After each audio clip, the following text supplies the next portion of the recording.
Okay, so let's just unpack this. Because if you were online yesterday, February 27th, 2026, you probably saw the notification. Oh, the one that absolutely rocked the tech world. Yeah. Right. The Trump administration officially issued a government-wide ban on Anthropic. So Claude, the AI model, a lot of you probably use daily, is now effectively illegal for federal agencies. And we aren't talking about a simple contract cancellation here either. I mean, Yeah. the specific mechanism they used is what's so fascinating. The supply chain thing, right. Exactly. Defense Secretary Pete Hegseth, operating under his new title of Secretary of War, designated Anthropic a supply chain risk under 10 U.S. Code Section 3252. Wait, but isn't that the statute they usually use for, like, Chinese telecom companies or Russian spyware? Yeah, historically, that classification is strictly reserved for foreign adversaries, so using it against an American domestic innovator like Anthropic is totally unprecedented. It essentially puts a San Francisco AI lab in the exact same legal bucket as Huawei, which is wild. It is. So the mission for this deep dive is really to understand how we got here, how the newly rebranded Department of War ended up on this massive collision course with Silicon Valley's ethical frameworks. Right. The Department of War, I honestly still do a double take when I see that title. It feels like a throwback to the 1940s. Well, that's the intent. Yeah. Back in September 2025, the administration rebranded the DoD to emphasize maximum lethality and offensive capabilities. The argument was that the Defense Department had become way too bogged down in bureaucracy. And just to be completely clear for everyone listening, we are just impartially laying out the facts of Executive Order 14319 here. That order mandates that government AI must be ideologically neutral and free of what the administration called woke restrictions that impede speed. Precisely. So to the government, those safety features look a lot like handcuffs.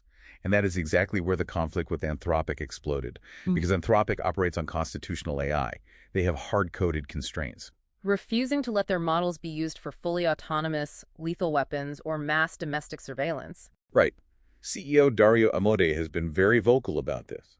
He argues the tech simply isn't reliable enough to decide who lives and who dies without a human in the loop. But the Pentagon counter-argues that lawful use determinations belong to military command, not tech CEOs. They view Anthropic's refusal not as a safety measure, but as a private company overriding the commander-in-chief. Exactly. And that this wasn't just a theoretical debate about code. There was a specific incident that triggered the whole thing.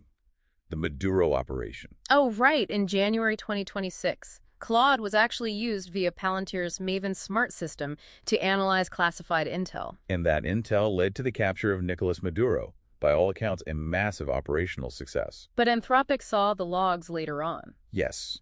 Their staff realized the model was used for regime change operation. They questioned Palantir, asking if this crossed their own red lines. And to the government, that inquiry just looked like hesitation. Completely. They started viewing Anthropic as an unreliable partner who might effectively shut off the systems during active combat because of their internal policies. Which brings us to the ultimatum delivered on February 24th.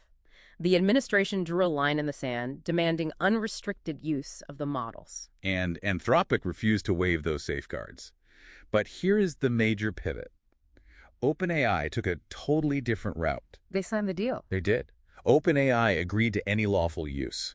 Instead of hard architectural blocks, they are handling the safety aspect through forward-deployed engineers, basically saying, we'll do it, but we will have our people in the room to oversee implementation. And the market noticed that shift immediately. Amazon announced a $50 billion investment in OpenAI and AWS infrastructure almost the second the Anthropic ban dropped. That money trail is so critical. It effectively shifts the military-industrial base entirely away from Anthropic.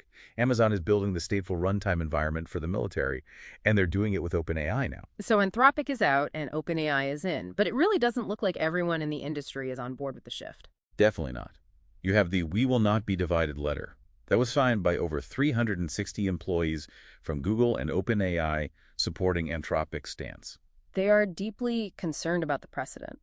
If the government can legally define ethical dissent as sabotage, which is essentially the argument being made with the supply chain designation, then no company can safely set boundaries without risking federal contracts. It reframes the whole situation. It's not just about software anymore.